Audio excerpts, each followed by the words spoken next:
Now though, have you ever wondered what it's like to date the rich and famous? Well, tonight the Ultimate Matchmakers agency is opening its doors for the very first time in a brand new series. It's Lara and Dalia from the programme join us now. This is so interesting. I love this kind of show.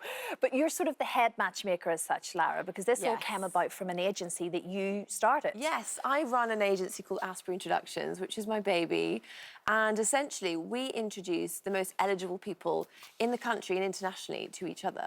So Donna and I work together in the agency, and this television show came about, which basically goes behind the scenes of how we work and what kind of clients we have and how we find them love, or at least try to. Well, it's a very discreet way of doing it because we're all aware of the various dating apps out there and internet dating and everything else, and your info's just out there. It but is. This is all quite private. There's no photographs anywhere. Well, I think the thing is, when you have Tinder or online dating, it can be incredibly open. You know, if you're somebody who's very high profile, successful, and perhaps you've got a team of people who work for you, or you just don't want your love life to be broadcast out there in the ether, it is an option to come to somebody like a matchmaker like ourselves, because we do it all for them. We make sure the dates are going to be screened, exclusive, and that nobody knows about them, and you know, other than the people who are going on the dates. So how does it work exactly normally? So you would say, I come to you, I'm single, want to meet someone. How many dates do I go on before you give up on me?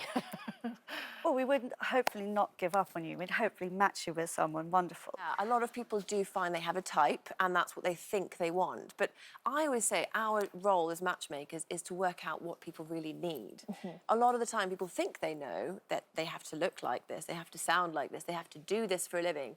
But actually, we have to work out what kind of character we're talking to, we're dealing with, and what would work well with that person, who would work well, and what they've it's quite psychological, actually. You have to sort of... And you do quite a bit of that as well, don't you, Donna? You're a bit of a life coach alongside, so you're there to sort of... coaching, exactly. Yes, so you do help on that front. So it's kind of getting underneath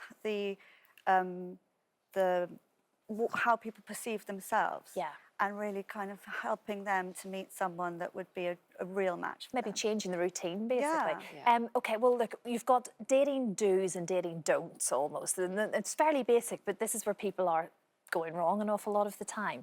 So I'll come to you first, Darlia. The dating do's, the to-do list, what should we all be doing? Well, as you rightly pointed out, don't go for someone who's 100% your type on paper.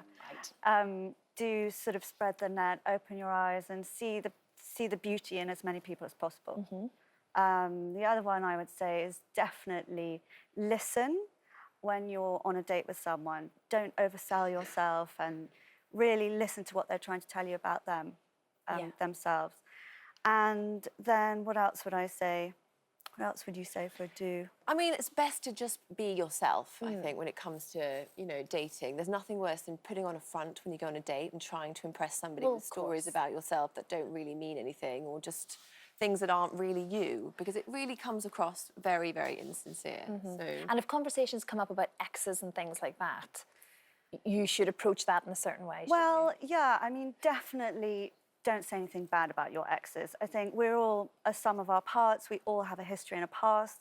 And I think if it comes up, definitely talk about it. Just be but positive. Be complimentary, be nice about it. You might mean it, but it's easier to be that way, isn't that right? So, Lara, the dating don'ts, the things that you just have to avoid that we continually do wrong. I could go on for hours, but the most important ones these days are, I would say, do not, under any circumstances, get out your phone and show a YouTube video, okay, or an Instagram feed. Nobody cares. It's not that funny. It's or even really holiday awkward. Pictures and things. It's Sometimes really that can all be a bit dull. because you don't even know the people in the pictures, and it's like, why are you showing me this? Or a funny clip of YouTube is the worst, because it's just like, you're just sitting there going, what are you doing?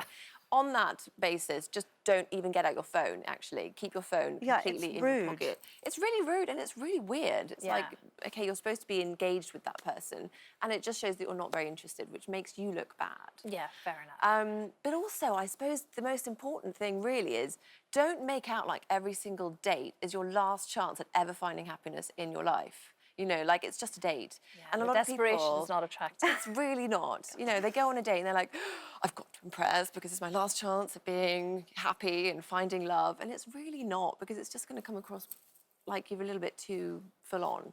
Too much pressure Yeah. on both of you. And just not to play it too cool either. No, you don't want to be too cool that you're not interested. There's a very fine line between being engaging and being interested and acting like this is your last chance at ever finding happiness in your life for the rest of your life ever. That's a bit much. And it's very interesting. You do believe from a single mother perspective, and then there'll be lots of women watching thinking it's tough because you've got the children and everything else, and dads, of course, but you should set aside one evening a week, you believe, and that should be your dating life, regardless of what goes on in your life. One night a week I've got a little baby. She's 18 months old, and I know how hard it is to make time for yourself, you know, especially when you're working and you're busy. But I honestly think if you set aside each week one evening that you're going out every week, everybody knows Thursday, Friday, Saturday, whatever it is, that is your night. Okay. You have to make sure the babysitter's set so you don't have to do it. And even if it's just for an hour or two, doesn't matter. Get time for yourself. It's your time. Make sure that's booked in so you don't have to think about babysitters or organising anything. It can just happen. It makes it easier. Well, it's going to be a great one. The Ultimate Matchmaker tonight, 10 p.m. on W. That's right. Yes, looking forward to it, ladies. Thank you very much. Thank you.